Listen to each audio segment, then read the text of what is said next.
Selamat malam. Jumpa lagi dengan Forum Sawu Madhab Sumolowaru. Pada malam hari ini kita sedang rehat bareng-bareng ini karena selama setengah siangan tadi teman-teman lagi mempersiapkan lokakarya untuk memperingati hari lahirnya Pancasila. Pancasila menurut siapa? Durung cetok isan, alon. Kebangkitan nasional ya, Pak? Tapi ada berapa versi mungkin? Bisa merujuk ke kitabnya Sota Soma, juga bisa merujuk ke kitab Negara Kertagama ya, Pak. Nah ini cara cetok ya rasa rono, kira-kira ya. Timbang mumet tak? Kemail dulu lah. Pancasila ini piye menurutmu? Menurut generasi muda Pancasila kemarin. Pancasila Kan besok ini. Kalau besok kan tanggal 20 sebetulnya, tanggal 20 hari kebangkitan nasional sambil memperingati 1 Juni Pancasila. 1 Juni Pancasila. Libur ya. Kalau ada beberapa versi memang yang mengatakan tentang lahirnya Pancasila, banyak malah. Tapi kalau secara konstitusional diakuinya Pancasila ya, tak rasa ya waktu ditetapkannya Undang-Undang Dasar itu 19 Agustus 18. Nah itu secara konstitusional, tapi secara tuntutannya, penggaliannya ada banyak versi, ada yang mengatakan 1 Juni ketika Soekarno pidato di rapat BPKI. Nah, ada yang mengatakan seperti itu. Nah, kemudian kalau disuruh memintai pandangan mengenai Pancasila menurut generasi muda, kalau saya sebagai anak-anak pop yang kemudian hari ini sudah asik dengan dunianya, asik dengan situasi yang ada, tak rasa Pancasila hanya sebagai hiasan dinding, sebagai hiasan gadget, sebagai hiasan di dalam sebuah media sosial, perbincangan saja. Tak rasa sih itu kalau pandangan saya mengenai Pancasila di dalam konteks generasi muda hari ini. Jadi Pancasila bukan lagi menjiwai laku daripada anak bangsa sendiri atau pemuda sendiri, tapi hanya sebagai hiasan-hiasan saja. Tak rasa sih itu, Pak. Iya, Mas Haunan. Apa ini? Menanggapi besok sebagai diperingatinya Hari Kebangkitan Nasional dan lahirnya Pancasila 1 Juni. Pancasila. Aku Pancasila sampai lali. Karena aku masa kini banget ya.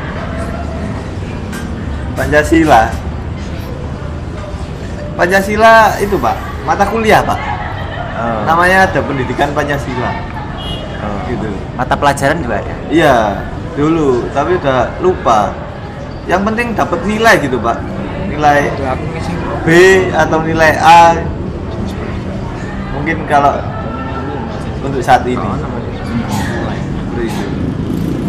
Terima kasih. Oh ya. Dengan kepala dingin, saya harap kepalanya dipegang.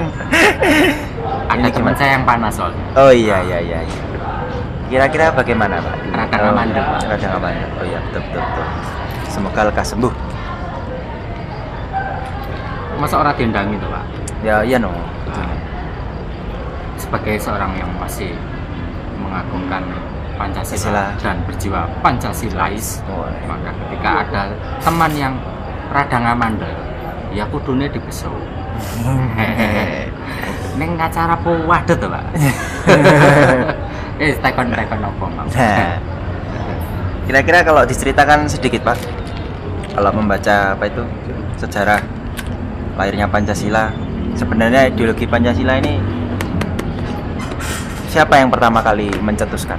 Apakah murni Soekarno ataukah Soekarno ini berperan sebagaimana seorang moderator sekaligus sebagai seorang yang menarik kesimpulan dan mengintisarikan semua gagasan-gagasan peserta sidang yang ada di Dokuritsu Junbi Kyosakai itu ya, sebagai panitia persiapan kemerdekaan proklamasi. Nah, siapa yang kira-kira menurut Pak Didin yang paling diidolakan? Apakah sosok Soekarno ataukah sosok-sosok yang barangkali sepertinya sangat tidak tersorot ya dalam pengetahuan dan pendidikan kurikulum hari ini ya, saat ini itu kurang sekali untuk membahas siapa-siapa saja sebenarnya yang ada di balik lahirnya negara ini. Kira-kira bagaimana? Monggo Pak. Ya, kalau pencetus terminologinya sih kita tidak bisa salah bahwa itu negara kertagama sudah menyebut-nyebut kata Pancasila. Di Sotasoma juga disebutkan sebagai Pancasila Krama. Nah, pun di kitab yang lain saya lupa menyebutnya apa itu. Tapi ini lebih ke pantangan-pantangan. Jadi sila-silanya itu berdasarkan pantangan. Macam ini kode 10 perintah Tuhan itu. Macam itu. Dan komandmen. Dilarang membunuh, dilarang gitu. Nah, 5 jumlahnya. Kan hanya kata Pancasila. Nah, lalu kemudian terminologi ini berevolusi sepanjang sejarah menjalani takdirnya, sehingga pada menjelang BPU PKI itu istilah itu kemudian dijadikan wacana. Bicara mengenai tokoh idola siapa yang paling kita banggakan terkait dengan lahirnya Pancasila ini, sudah barang tentu adalah Insinyur Soekarno, karena memang ada Muhammad Yamin di sana. Tetapi yang saya tahu sejauh ini yang lebih banyak berwacana, lebih banyak berpidato mengenai penggalian Pancasila itu adalah Bung Karno orangnya. Nah, kita tahu Muhammad Yamin ini sastrawan iya, juru tulis macam wartawan juga iya, intelektual juga iya. Nah, karenanya sebagai seorang pendokumenter sejarah yang baik, Muhammad Yamin rajin sekali mencatatnya itu. Nah, lalu kemudian kalau notulensi atau catatan itu sementara pihak mencoba melakukan klaim bahwa itu adalah Muhammad Yamin, secara tertulis memang iya dia yang menulis, tapi secara wacana sebenarnya Soekarno yang lebih banyak sekali mengendorse tema-tema mengenai sila-sila yang ada. Bahkan kelebihan Insinyur Soekarno itu mengintisarikan segalanya. Intisari yang jumlahnya 5 ini pun masih diperas menjadi 3. Terus 3 yang lebih intisari ini juga diperas lagi hanya menjadi Ekasila, 1 sila saja, yakni gotong royong. Pokoknya gotong royong ini selamat kabeh donya. Wis agamane apa, status sosialnya apa, ideologinya apa, cetha maupun remang-remang, pokoknya mau gotong royong aman sentosa dunia ini. Kan bener toh, Pak? Gotong royong itu kan lek basa agamane kayak kan hablum minannas. Selama hablum minannas baik, maka baiklah manusia itu. Nah, itu kelebihan Insinyur Soekarno. Nah, kelebihan-kelebihan ini oleh beberapa golongan juga menimbulkan kecurigaan ya, sebagai akibat logis, karena varian pemikiran memang banyak sekali ya gitu. Nah, dari sila-sila yang pernah digali oleh para pendahulu itu tidak satupun klausul, bukan klausul bahasa hukum, tidak satupun ada semacam wejangan bahwa Pancasila itu sifatnya adalah harga mati atau pakem atau haram untuk dikutak-kutik. Nah dari situ saya menganggap sebenarnya Pancasila itu dinamis. Nah sesuatu yang dinamis itu adalah sesuatu yang selalu memberi ruang untuk adanya kritik, memberi ruang untuk adanya tafsir, dan memberi juga adanya ruang untuk mengembangkan, menyempurnakan dan seterusnya. Jadi tidak pakem, tidak harga mati, tidak haram untuk dikutak-kutik. Lah, oleh karena Pancasila dinamis semacam ini, lalu setiap rejim yang ada di negeri ini juga punya tafsir sendiri. Nah, kita pernah tahu bahwa di era Soekarno sendiri saja, Soekarno juga ditafsiri berkali-kali. Ya, sesuai dengan konteks geopolitik ekonomi yang berlangsung saat itu. Pun di zaman rejim Orde Baru, nah di zaman rejim Orde Baru inilah yang barangkali Pancasila setelah ditafsir menurut versinya Orde Baru, baru kemudian dipakemkan, baru kemudian dibuat seolah-olah ini jimat, bahwa ini adalah sesuatu yang suci, yang sakti, yang tidak boleh dikutak-kutik dan haram untuk ditafsiri macam-macam. Lalu kemudian muncullah itu berapa butir Pancasila itu menurut versi Orde Baru. Nah, lalu kemudian dikampanyekan, disosialisasikan melalui penataran P4. Ada yang pola dukung durasi pendek, ada yang pola dukung durasi menengah, bahkan ada yang pola dukung teramat panjang. Yang panjang ini terutama bagi mereka yang calon-calon manggala itu, manggala ini yang nantinya semacam TOT gitu, training of trainer. Jadi dipersiapkan untuk melatih pelatihnya, dipersiapkan untuk menatar penatarnya daripada Pancasila. Bahkan ini diinstitusionalisasikan melalui sebuah wadah yang namanya BP7 kalau tidak salah, BP7 zaman Semono. Nah inilah yang kemudian di era 98 reformasi dicoba untuk diurai lagi, Pancasila ini diurai lagi sehingga hari ini Pancasila sekali lagi tidak pakem, Pancasila sekali lagi menjadi dinamis dan terbuka ruang lebar untuk kritik, untuk tafsir, dan untuk pengembangan bahkan penyempurnaan. Nah, terkait dengan Pancasila yang dinamis semacam itu, lalu terkait juga dengan berbagai macam aliran pikiran yang ada hari ini, maka Pancasila ini menjadi kaya, sehingga ada Pancasila menurut versi A, Pancasila menurut versi B, C, dan seterusnya. Nah, konteksnya apa dengan rencana Kampus Merah Putih ini untuk menggelar sebuah lokakarya tentang Pancasila? Saya pikir itu sangat relevan, sangat penting, vital sekali ini, karena bagaimanapun varian daripada tafsir atas Pancasila ini tetap perlu ada semacam konsensus. Pancasila versi mana yang paling banyak memperoleh kesepakatan, meskipun kesepakatan itu dengan cara diam atau istilahnya silent majority. Jadi ini aku menang berarti setuju, ini aku bengak berarti kan ono sing salah nih. Nah ini dituabok tetap menang berarti kompeten. Ya wis ngene sik, Pak. Nah, kembali siapa ini? Pak Lukman aja. Oh, saya.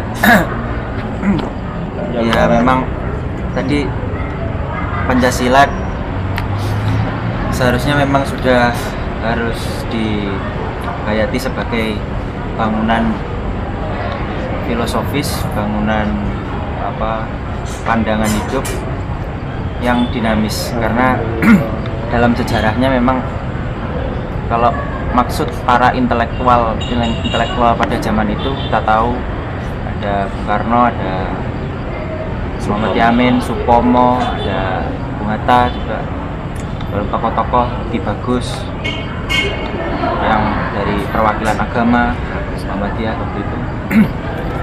berbagai macam tokoh intelektual tersebut adalah kalangan-kalangan terdidik yang memang disekolahkan, mungkin memang dari sisa-sisa sekolah yang berbasiskan pada pendidikan luar negeri maupun, tapi tidak terlepas dari identitasnya yang memang memiliki kasta atau memiliki modalitas identitas yang memang pribumi tetapi dianggap sebagai kasta yang sedikit diakui.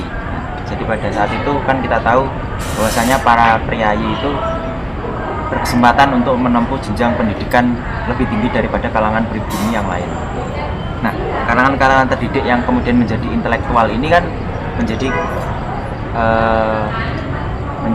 minoritas atau menjadi minoritas bagi mayoritas yang berkuasa. Artinya dalam pandangan kolonialisme tentunya ini dianggap sebagai minoritas karena kalangan-kalangan terdidik jumlahnya jauh lebih sedikit. Kalangan minoritas yang berbahaya, artinya karena memiliki pendidikan, terus kemudian tentunya memiliki sifat-sifat kritis dan keinginan-keinginan untuk mengarahkan nasib masyarakat ke arah yang lebih baik. Nah, kalau melihat gagasan-gagasan gemilang yang dicetuskan oleh beberapa intelektual pada waktu itu di sidang Dokuritsu Junbi Kosakai DPU PKI dan kemudian diintisarikan oleh Soekarno, saya rasa banyak sekali sanepan, banyak sekali tidak hanya muatan-muatan rasional dan muatan-muatan intelektual murni, akademis murni yang dimasukkan ke dalam analisis, ke dalam perundingan sehingga mencapai satu kesepakatan konsensus yang juga harus diamini, harus disepakati ya secara bersama-sama, karena pada waktu itu pemikiran atau pandangan yang paling sesuai adalah musyawarah untuk mencapai mufakat. Nah, sanepan yang misalnya kenapa kalau nggak salah pembuatan lambang Garuda Pancasila itu setelahnya Pak ya, setelahnya. Nah, kalau walaupun itu tidak dibahas di situ, masih dalam tataran konseptual, namun akhirnya inilah yang juga mengantarkan ya Sultan Hamid untuk menafsirkan atau membuat abstraksi apa lambang atau simbol yang mewakili perjuangan bangsa ini atau ideologi yang mewakili perjuangan bangsa ini. Lalu dipilihlah simbol burung Garuda. Kenapa enggak burung emprit atau burung apa itu? Perkutut, tapi burung Garuda. Jatayu. Burung Garuda ini kalau melihat kepada mitologi ya, ini kan bukan elang ya. Burung Garuda ini kan sosok mitologis di mana dia itu adalah kendaraan Dewa Wisnu. Kendaraan Dewa Wisnu. Kita tahu bahwa Wisnu itu adalah salah satu dari Trimurti, dewa tertinggi yang berperan sebagai khalifah, dewa khalifah atau dewa pelindung, pengawal. Sehingga yang mengawal umat manusia dan alam semesta, bumi pertiwi itu adalah kapasitas dari Dewa Wisnu dengan kendaraannya ya ini kendaraan burung Garuda. Nah, kenapa burung Garuda ini dipilih? Saya pikir kalau melihat kepada bangunan atau fondasi filosofisnya atau yang biasa disebut dalam bahasa Belanda itu yang disebutkan Soekarno filosofi grondslag, fondasi filosofis, dan ini menjadi pandangan Weltanschauung yang akan mengantarkan pada jembatan emas menuju puncak kejayaan bangsa Indonesia. Sehingga Pancasila ini jangan dianggap sebagai sebuah tujuan, tapi adalah sebuah jembatan emas.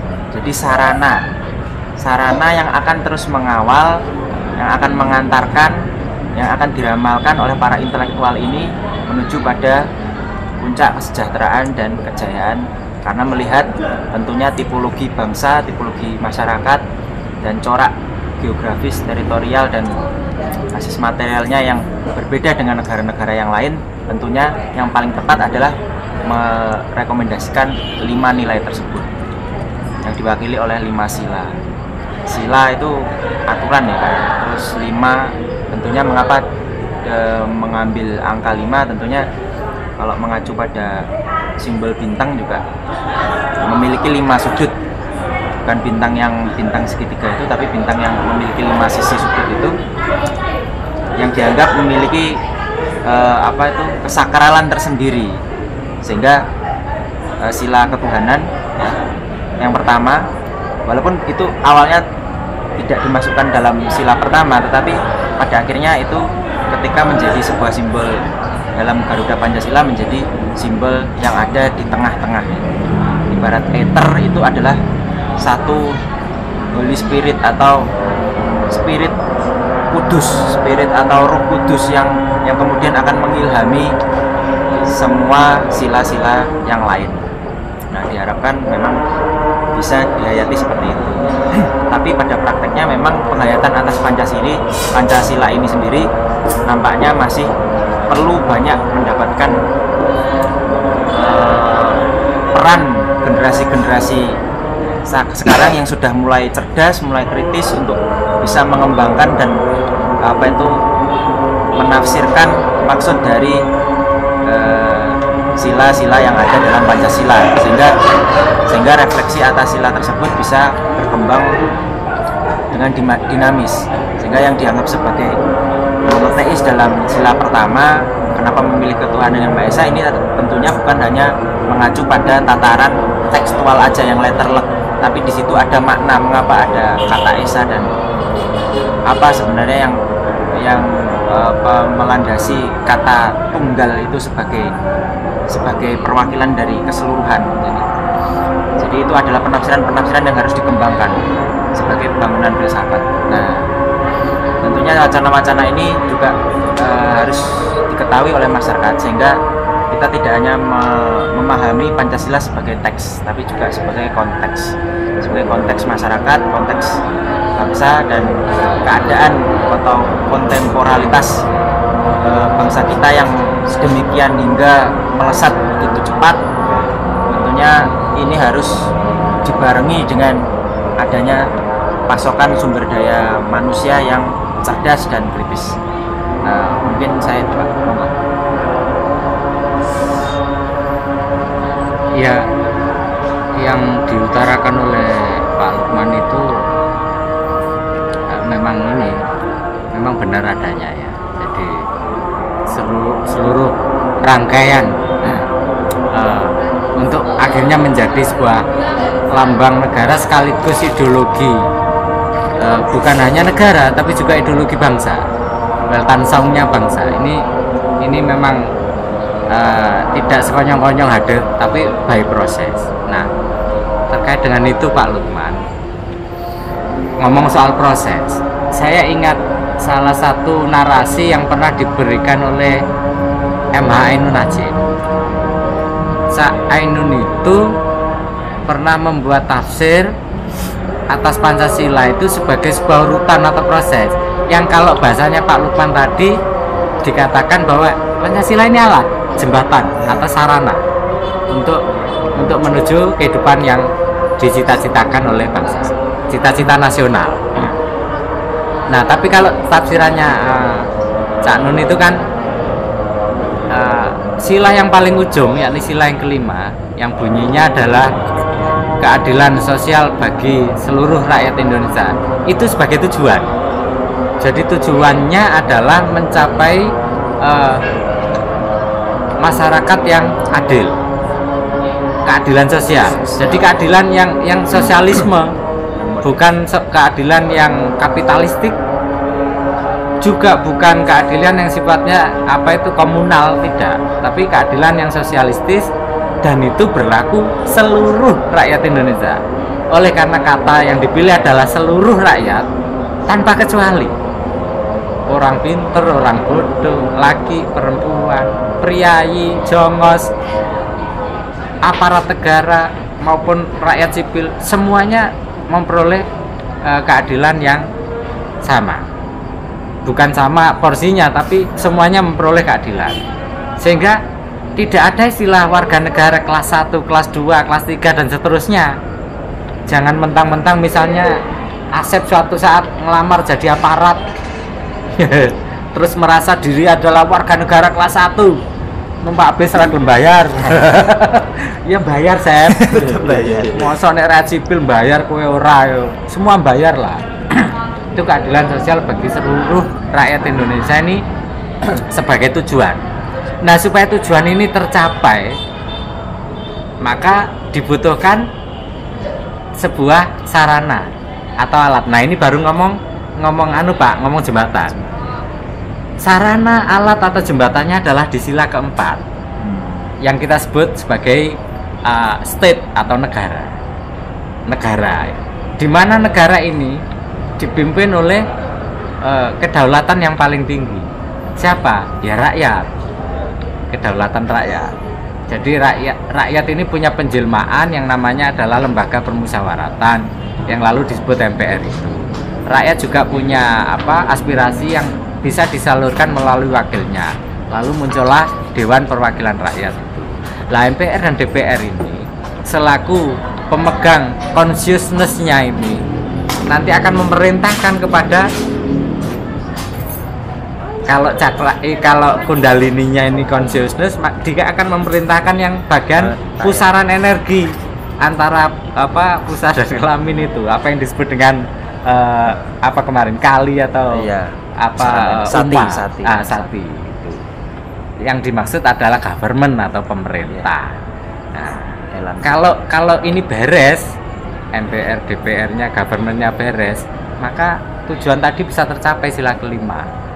Nah, persoalannya adalah kadang yang sila 4 ini kadang bisa beres, kadang tidak. Ini kan tergantung dari apa? Dari sila yang ketiga. Apa itu? Persatuan Indonesia. Ngomong nasionalisme. Kenapa sih?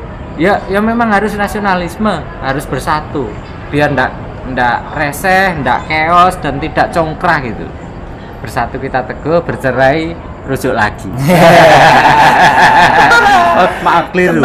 Maksudnya bercerai kita jatuh. Oh, kita jatuh. Orang itu ya. Nah, persatuan Indonesia ini perlu kenapa? Karena kita menyadari bahwa bangsa kita ini multi etnis, plural, lalu kemudian berbagai macam aneka ragam status, agama, bahasa, ras dan seterusnya.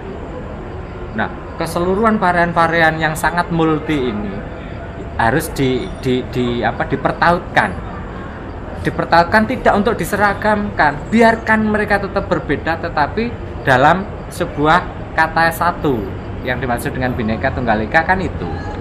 Bukan perbedaan lalu supaya ini bersatu lalu diseragamkan. Mentang-mentang Jawa menggunakan kata desa, Papua dipaksa untuk menggunakan istilah desa. Banjar yang di Bali dipaksa menggunakan desa. Negari yang di Sumatera dipaksa menggunakan kata desa. Tidak boleh begitu.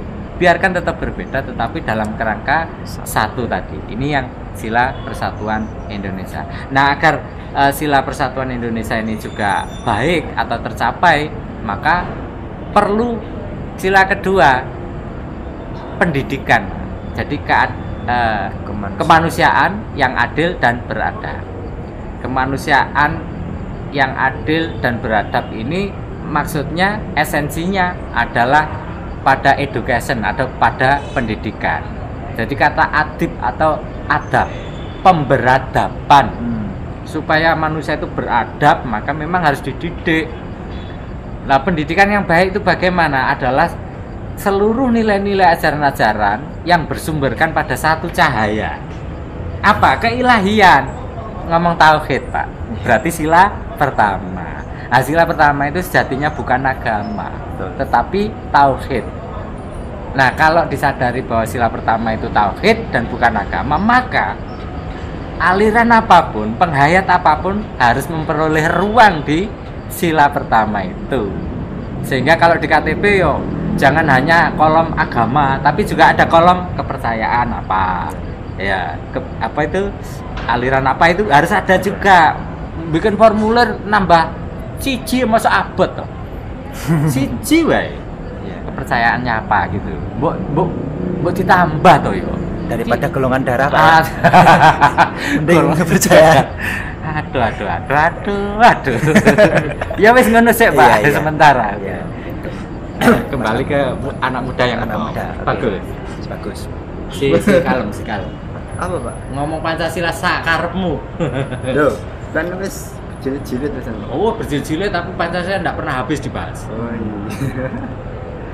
Siapa iya, Pak? Ya, Aku udah kena takokan ya. Apa, Pak? Takokan. ya kan kamu habis mandi, kan seger, ya, pasti kan pikirannya fresh. Fresh. Sikit Atau Mail aja. ya, Mas. Opo? Itu menanggapi kata Pak Didin, nanti biar disambung oleh Mas Bagus. Opo? Aku nggak paham sama. Oh Pak, Oh, iya. Wes iki durasine entek Pak, ngesakno Pak. Anak muda itu. Anak muda. Anak muda itu kan Pancasila ini hanya sebagai apa sih?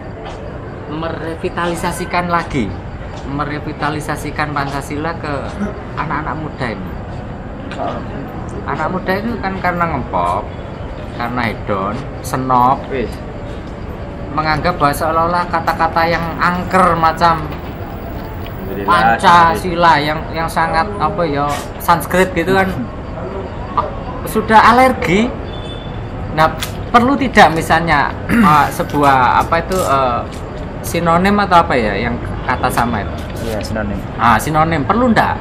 Misalnya tidak diistilahkan Pancasila, misalnya diistilahkan the one five. two three four the five of power kan band ketok keren. Nah, Five Commandment. Woi. 5 prinsip Pak, 5 prinsip. Oh, iya, Ini. Misalnya ngono. Piye? Piye Gus? Rono Pak. Oke. Arek nom iki. Ya. Nawakmu aku semar. Asep, Asep. Apa? Ya, ini menanggapi kan. Iya, kalau saya winspek kan. Iya.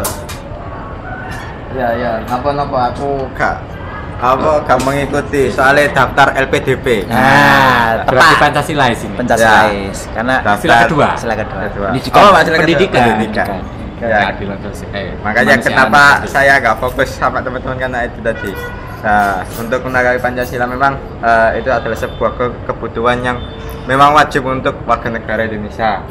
Tidak hanya di pelosok maupun di kota, tetapi yang bermuka jelek dan ganteng pun, yang cantik dan tidak cantik pun harus berkewajiban untuk menanamkan nilai-nilai Pancasila.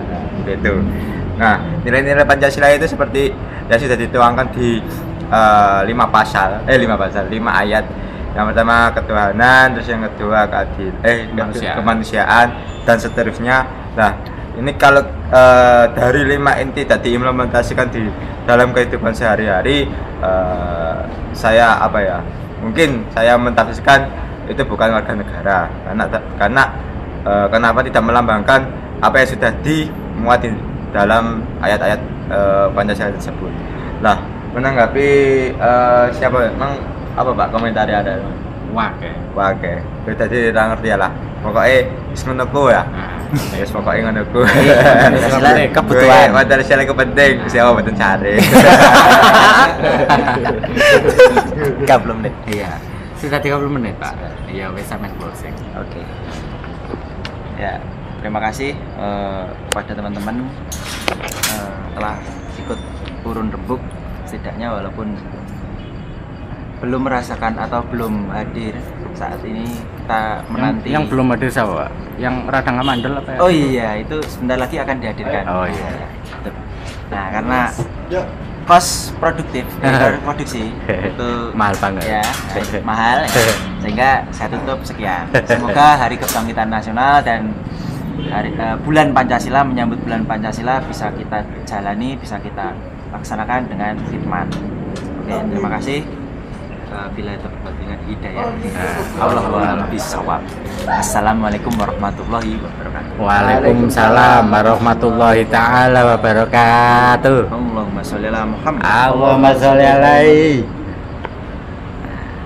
Nah, ini sing cakep yang tumben hari ndak bisa ngomong. Wis di pacar durung. Ayo, wis wani pacaran durung. Gak arah wani. Apa arawani? Apa arawani? Harus ojo ngomong. Oh, ini bagian dari Pancasila kok. Iki sakno Pak, aja diomongno. Oh, iku mari putus hari ini. Lah yo piye sing wedok yo ora trimo pacaran koyo wong kok kekancan. Sing lanang gak peka-peka, sing wedok keten gengsi. Nah. Sampai Surabaya dan salju. Ya. Pacaran kok berasa kekancan iki piye? Amin. Allahu Akbar. Wis.